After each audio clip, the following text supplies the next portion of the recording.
Good afternoon, everybody. Thank you for coming in. I hope we're all doing well in the energy of that full moon in Scorpio. I'm laughing because I do understand how intense the energy is, especially when you look at all the surrounding astrology. I've gone into that a lot in previous videos, so I won't do it again here. But what I am here to talk about is new love, and there's a reason for that. Partially, it's because of all of the energies, the major planetary shifts that are happening, big planets that don't shift very often, like Neptune, like Saturn, like Pluto, which happened at the beginning of the year. But Neptune and Saturn are both moving from Pisces into Aries, which is the first sign of the zodiac, and it's cardinal fire. It's all about new beginnings and what we create using our passionate vision, especially when we're talking about Neptune involved. I like Saturn there because we all know Saturn can be much misaligned in astrology, and as discussed in my Sympathy for the Devil video, often in tarot it's misaligned as well. But Saturn is also about achievement based on wisdom. And when you apply that in a romantic sense, you have that dreaminess of Neptune, that passion of Aries, but also the responsibility and the ultimate personal understanding that comes with Saturn energy in the 10th house. So it's actually a very exciting energy. Right now, we do have Saturn in the final degree of Pisces. It hasn't moved into Aries yet. It'll do so at the end of May.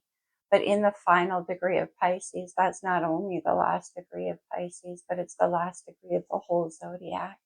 It is a very, very intuitive and psychic placement. It's conjuncting right now with Neptune, which is sitting at 1 degree of Aries. So that combination put together can literally be about receiving psychic images, dreams, however it is they come to you, to do with what comes next in terms, well, it could be in terms of anything.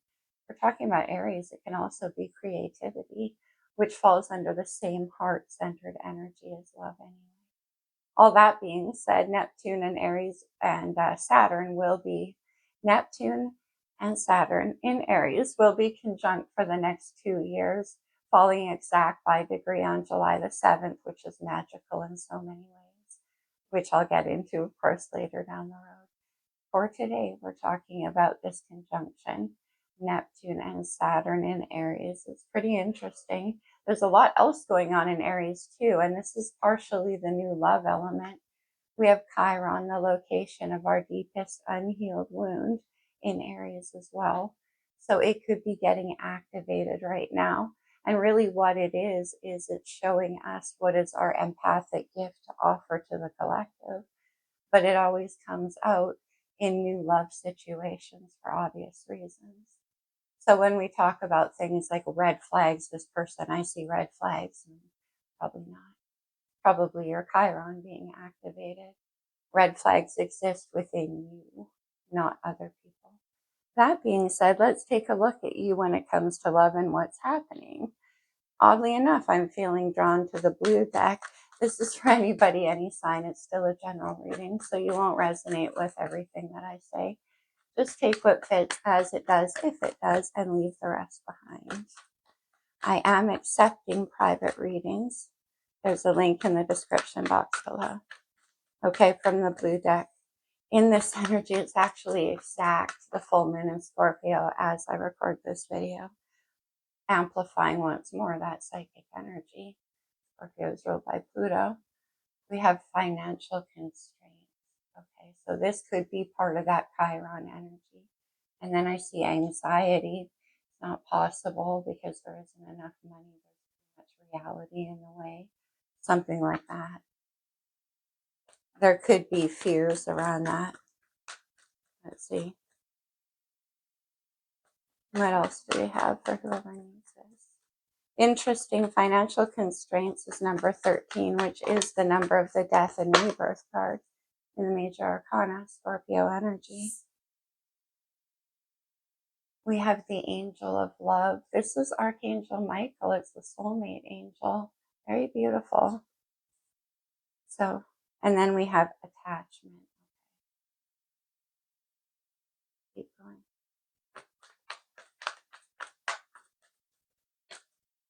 I mean, this attachment card, she's holding up a mask of her own visage and determining whether or not to step out from behind that mask, really examining what she's been hiding behind.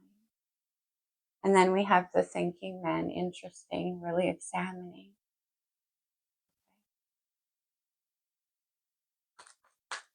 He's looking at something too. He's holding like an ethereal possibility in the palm of his hand. Let's have one more. Look at this on the bottom of the deck, yin yang. This has been coming out a lot, you guys. And I said this year was soulmate energy activation. We had Venus and Mars with Aries and Libra at play all last year. We have contract. Okay. Interesting. Financial constraint and then contract. So are you waiting for some kind of finances to come through? That's part of the attachment. It could be with this thinking man energy. Let's get a love card. Let's go to the romance angels. What do we have? Look at this.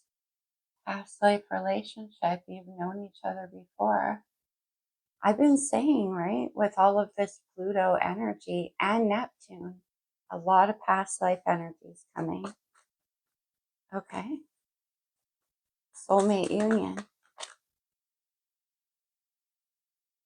Stay optimistic about your love life. Positive thinking and faith will bring you romance. And there's that thinking man with the financial constraints. And it's like, it's not possible. This can't happen. Too much thinking. Okay. Let's do an Amore Psyche. I want to see some of the more physical or sexual components in this connection.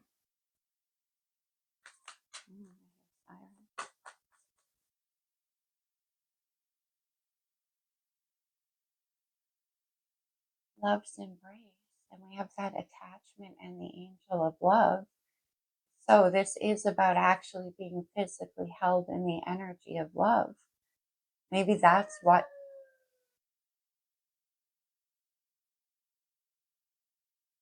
right out front. I'll keep going. That could be what the attachment feeling is. It's like you can't break free of this. Interesting.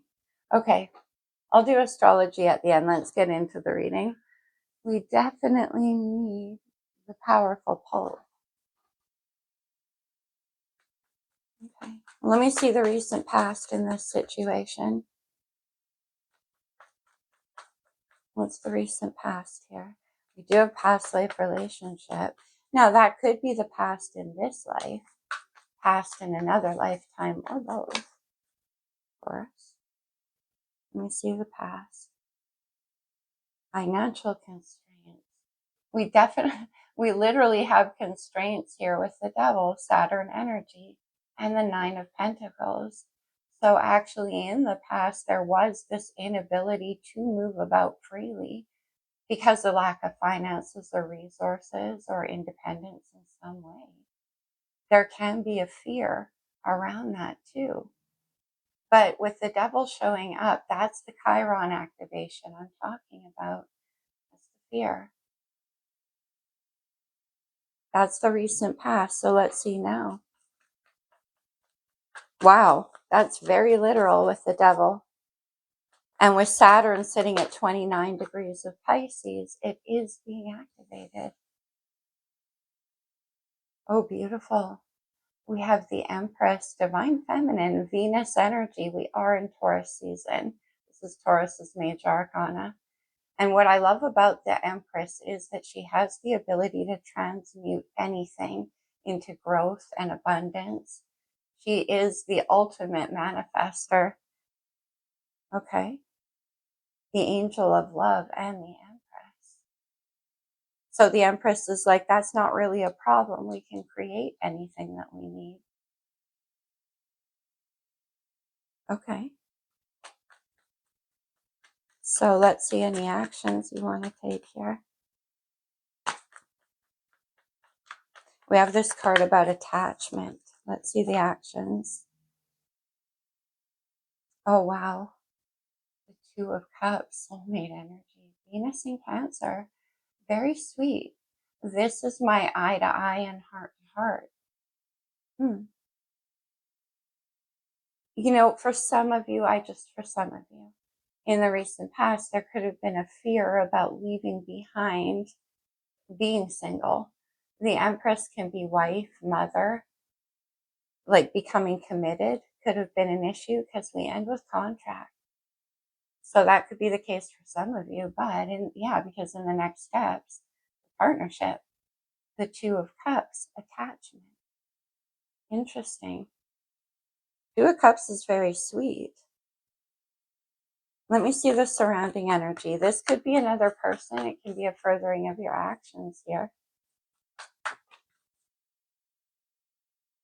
Oh, it's the King of Swords. I'm laughing because this guy is coming out left, right, and center, not just here, through all of the readings. The King of Swords is my just the facts man card, Aquarius, Libra, Gemini, head over heart. He's very decisive and he makes his mind up clearly, the thinking man. And the King of Swords. Again, could it be more literal? No. Okay. What's the challenge?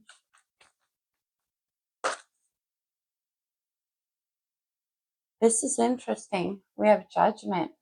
This is my up from below card. Look at the hand raising up out of the soil in the graveyard, and we have past life relationship. It can be about something coming back around in a different energetic form, but also making a decision. Underneath of that is the Four of Pentacles, which can be about financial constraints. Now, for some of you, this King of Swords, and we'll see, this could be somebody who, like a legal situation or a contract that would lift the financial constraints. But what came out of the deck is the Knight of Wands, Aries energy. Interesting. This is reborn energy. This is like, I'm going after what I want. I have the passion, the courage, the curiosity to go for it. Now, the problem with the Knight of Wands is he can get a bad reputation about being a player, a word I personally don't like. Yeah, he's playing, he's experimenting with new energy. He's just in the moment, seeing where it leads him. That's Aries energy. Potential outcome. And we have that stay optimistic about your love life. The Knight of Wands is optimism. Judgment stayed on the bottom of the deck. What the? Oh, wow. We have the Chariot. Cancer's major arcana. Another card that's coming out a ton right now. The Chariot can be a card about travel, but truly it is about getting into alignment with your head and your heart. There's always two directions it goes in at the same time. This is aligning the two of them so that you can move your life in the direction you want to go. Now, again, this can be travel. We have financial constraints to the Chariot and a decision. I'm sorry, oops. But interesting because we have the Devil in the Chariot, Capricorn and Cancer opposition. What's under judgment now? The Two of Pentacles. Very strong Capricorn energy coming through.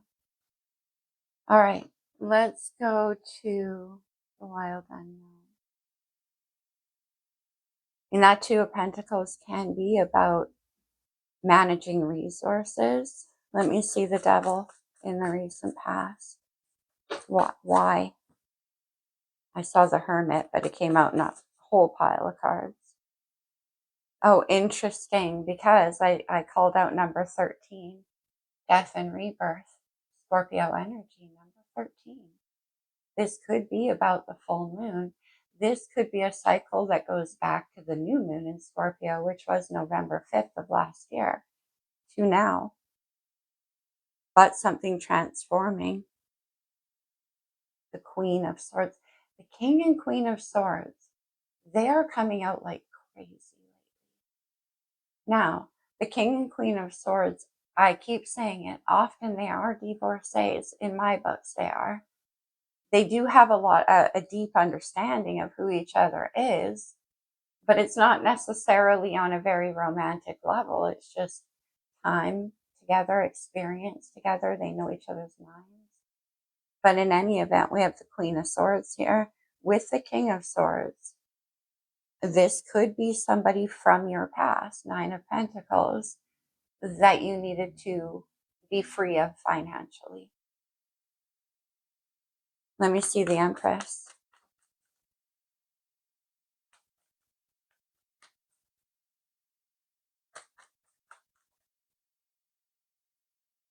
Look at this. We have the World. Oh my goodness. Definitely there could be travel, but I'm getting whole new world energy here. The World is the last card in the Major Arcana. It's the end of a cycle. And then we move into the Fool, Aries energy, the beginning of a new cycle. But this could be somebody at a distance from you. Look who it is. It's the King of Swords again. Could be somebody at a distance from you. Five of Cups. Past life energy, Scorpio energy. It could be somebody that you miss. On that very intuitive level, it's cups, not swords. So you feel it. Your heart feels it. The Two of Cups in your next steps. That Two of Pentacles came back out. Stay optimistic and attachment. Okay, let me get one more. I mean, the Two of Pentacles is ultimately a card about patience and working with what you have. Yeah, look. Wow, twice coming out from the recent past and now here. And then we have this card about attachment and staying optimistic. So there is some kind of fear coming up here for sure, which we'll go into. King of Swords and the surrounding energy. The thinking man. The Knight of Swords. And then I see the Seven of Swords, another card we're seeing a lot of. The Seven of Swords, especially in the wild unknown. Oh my goodness. Very crafty. Look at this foxy fox here. I'm going to show you guys something that why I said, oh my goodness. But look at this foxy fox. He's laying on top of one sword of truth with one eye open. You won't get it unless he lets you, and that's the King of Swords. And the Knight of Swords is the communicator. That's when things get, what's being hidden comes to light. But what came out with that Seven of Swords? Three of Swords, Nine of Swords. Wow. Remember when we talked about Chiron? This is Chiron at work. The Three of Swords is always historical. And again, in the brilliance of the wild unknown, every one of those swords has a different hilt, meaning three different experiences from the past. Not necessarily literally, right? But all bundled together in the same cycle. The Devil is Saturn. It can represent breaking cycles, learning lessons. And the Nine of Swords is the thinking man. It's fear. It's anxiety. Look at all of the swords around this King of Swords. We have Nine of Swords, and it's all surrounding an Ace of Wands. Whoa. The Ace of Wands is the heart starter, and I saw a death and rebirth. The hand coming up out of the soil, remember? This is Aries energy. Look at all the fear. Let's have one more around here.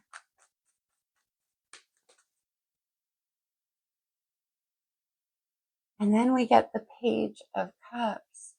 The Page of Cups is my getting the toe wet in the water of possibility. This is sending out a message that's like all this way overthinking, this fear, this anxiety, this heartbreak coming back to the surface. And then you're like, okay, I'll send out an exploratory message. I'll just see how things are going. Page of Cups. Let me see the Knight of Wands in the challenge. Remember, we saw death, or we saw judgment. Okay, interesting. The Eight of Cups. And remember, this is very important. The Two of Cups is in the energy of what you want to go after. The Eight of Cups is my emotional pilgrimage card. It's about having the courage to walk away from things in the past, death and rebirth here, that didn't reach the Ten of Cups. Ultimately, we want to get to the tens and the minor arcana, the Eight of Cups and the Two of Cups, the Ten of Cups. And that is what you want to move towards, but it requires leaving behind things. In the wild unknown, all 8 of those cups are broken. I mean, there's no possibility. 8 of Cups in the challenge.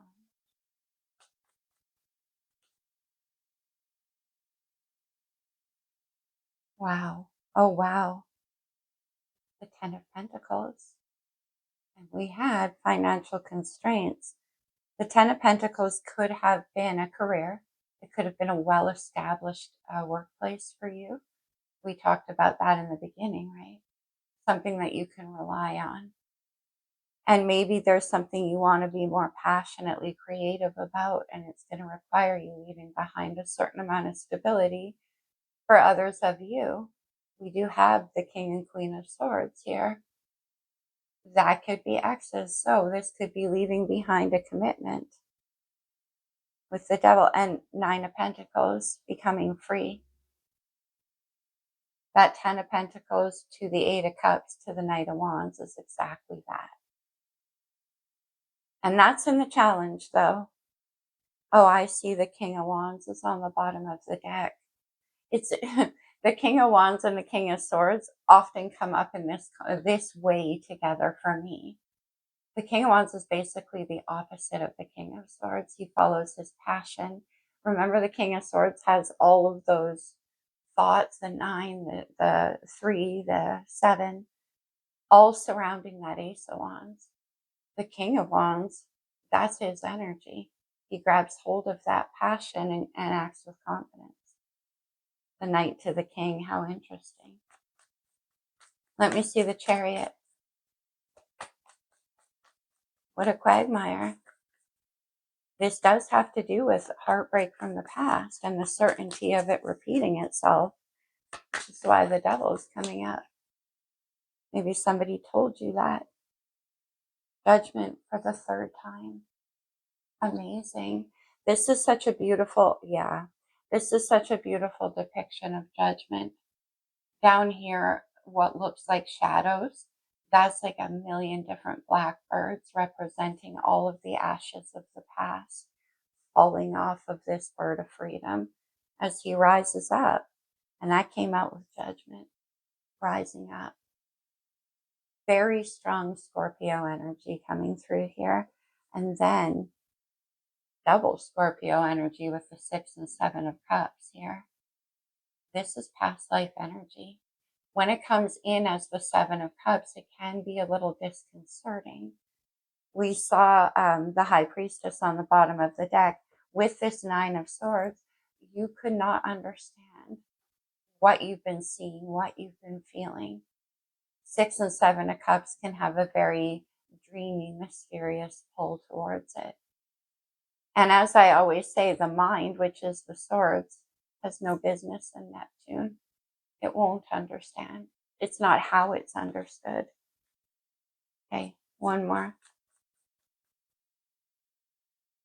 7 of Cups.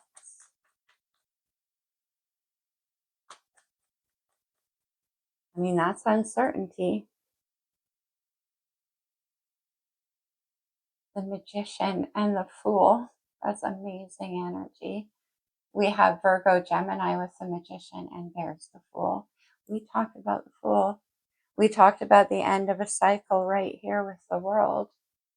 The Fool is about a leap of faith, yes, but it's like the end and the new beginning at the same time.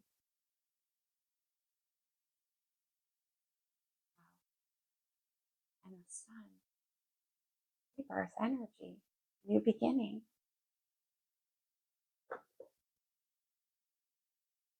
What a powerful reading. Okay, let me go to the lights here. Let me see some of these swords with this King of Swords. 3 and 7 of Swords. Okay, well, we got the 8 of Swords, which was the one that was missing. So we have the 7, 8, 9. And it is about making an offer. The Knight of Cups, 6 of Pentacles. We have that Page of Cups. There's the Knight. And on the bottom is the Ace of Cups. So we saw the Ace of Wands. Now we see the Ace of Cups. There's a lot of fear around this. Let me see death and rebirth with the Queen of Swords and the Devil. That's the past. Financial constraints. Yeah, that's the past. With the 7 of Wands, this is actually an energy about being held back or things blocking you. One more.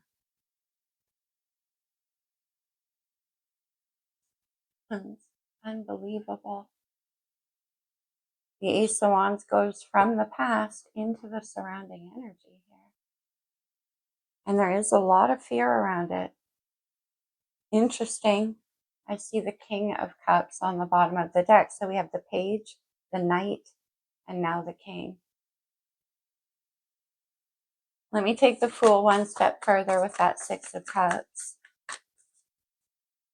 Now again, this could be somebody from your actual past. But with all this death and rebirth energy, I don't know. Wow. Leo's major arcana with strength. This has been coming out a ton in the collective too. We do have Mars in Leo right now, which is proving to be very powerful. But Lion's Gate this year, which is August the 8th, very important. But this is about courage. It's about intent. And we saw the Sun. You could be dealing with a Leo. But courage and integrity. The Fool to strength with the 6 of Cups. The 3 of Cups, union. We have the 2 right here. This is what happens when the 2 of Cups comes together. It is my honeymoon phase card. It is about having fun together. The Sun, the Fool, the 3 of Cups, that's all about having fun. There could be moving for some of you with the Tower. Scorpio, Aquarius energy. Okay. Let's see one. What is the contract? I mean, we do have the 10 of Pentacles here. But I think that's what you were leaving behind. Leaving behind. Interesting, you guys. We started with the 7 of Wands. Remember the blocked energy? The 8 of Wands is where that firewall breaks open and the energy flows. It's very passionate. Okay. Let's go. Where's the blue deck? Oh no, we already did it. We opened with it. That's why I'm confused. Let's get some astrology.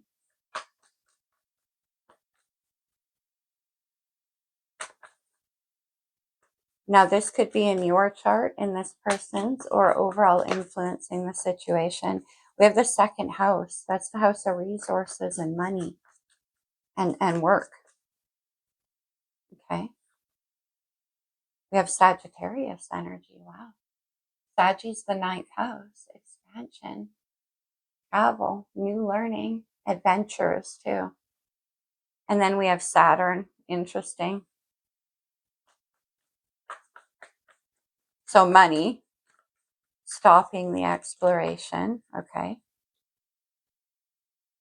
7th house, Libra's house, long-term relationships. Venus energy. Let's have one more. And then we have Leo energy coming out. Very strong. You definitely could be dealing with a Leo or have that in your chart. But like I said, Leo season this year and Mars in Leo, very powerful. One more. Neptune, wow, sitting at 1 degree of Aries right now. And Neptune is that 7 of Cups right there.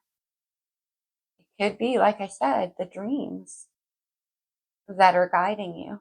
Okay. How about a true love reading card? We're here.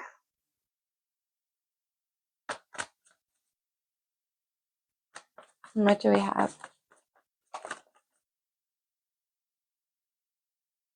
Reparenting yourself.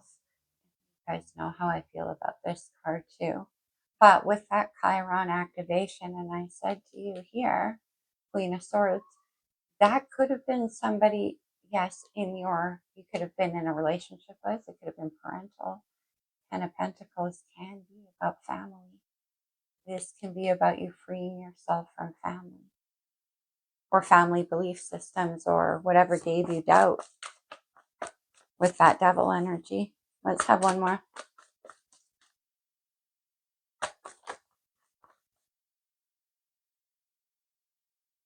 And then commitment. Maybe somebody told you that you weren't good. I'll leave that there. But we do have the contract, right? That is a commitment right there. Okay, let's go to the talisman. Consider these to be like code words that you can take away from the reading with you. If they resonate, of course, and they may not. What do we have for whoever needs this?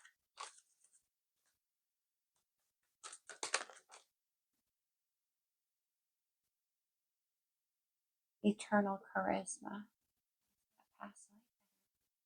And the butterfly, too. Resurrection. And we saw that judgment card so many times. Cast away negativity.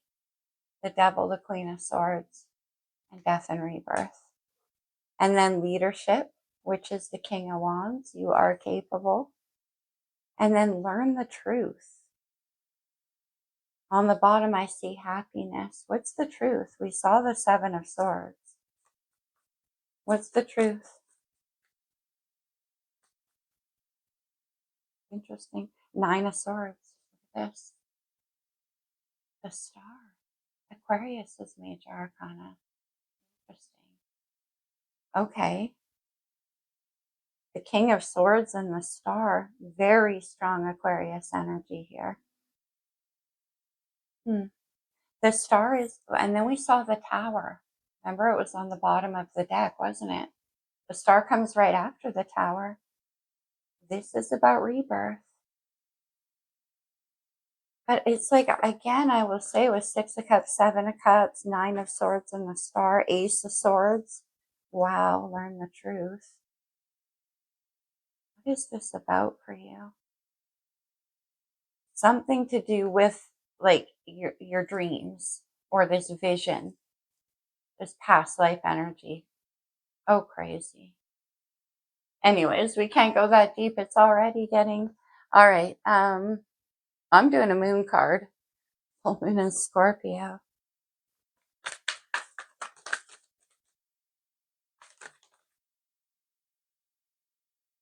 Full moon in Cancer. Let your fears dissolve. That's what all that King of Swords, Nine of Swords, Eight of Swords, Three of Swords. That's fear. Let me see.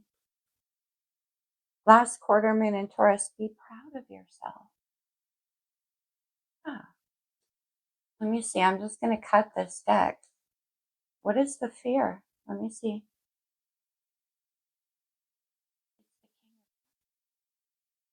How you feel, the depths of your emotion, how deep it can go. King of Swords, King of Cups, that's quite a combination. All right, my friends, let's close this off for you with a couple of cards from the Lover's Oracle. These can come out as advice, so definitely take it only as it resonates, of course. Embrace. Through each other, you find the missing pieces. It's a beautiful card. Yin and Yang, they even look like yin yang. That's the Two of Cups. You may not always understand why certain things happen. However, there's always a higher purpose to the events in your life. Through turmoil, a blessing will soon be revealed. All that 9 of Swords, 8 of Swords, 3 of Swords. Ooh. Close your eyes and tell yourself you deserve to feel joyful, incredible. You can allow joy into your life regardless of the circumstances you currently find yourself in, financial constraints. And that blocking energy. Let's do one more. When it comes to matters of the heart, there is no right or wrong. Every choice you make expands your understanding of life and love. That is for sure. It's all about getting to know yourself. All right, you guys, that's what I have. I hope it resonated. I hope it helped you in some way. Whew. Full moon in Scorpio. I love you guys. I'll see you soon.